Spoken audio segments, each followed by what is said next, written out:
اللہ الرحمن الرحیم۔ السلام علیکم ورحمۃ اللہ وبرکاتہ۔ عابد راجہ چینل کی طرف سے آج میں اپنے دوستوں کو رسول اللہ صلی اللہ علیہ وآلہ وسلم کا ایک فرمان سناؤں گا۔ آپ دوستوں نے اس پر ضرور عمل کرنا ہے۔ رسول اللہ صلی اللہ علیہ وآلہ وسلم اکثر یہ دعا کرتے تھے، اللہم انی اسألک الصحۃ والعفت والامانت وحسن الخلق والرضا بالقدر یا بالقدری۔ اے اللہ میں تجھ سے تندرستی، پاک دامنی، امانت داری، اچھے اخلاق اور تقدیر پر راضی ہونے کا سوال کرتا ہوں۔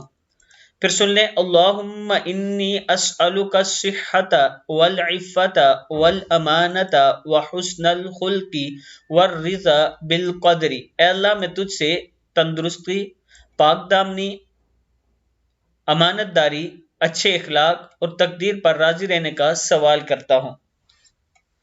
آپ دوستوں نے اس دعا کو یاد کر لینا ہے اور صبح و شام ضرور پڑھا کریں۔ اس ویڈیو کو بھی آگے ضرور شیئر کریں، اور جو دوست آن لائن قرآن پاک پڑھنا چاہتے ہیں، یہ میرا واٹس ایپ نمبر ہے، مجھ سے رابطہ کر سکتے ہیں۔ السلام علیکم ورحمۃ اللہ وبرکاتہ۔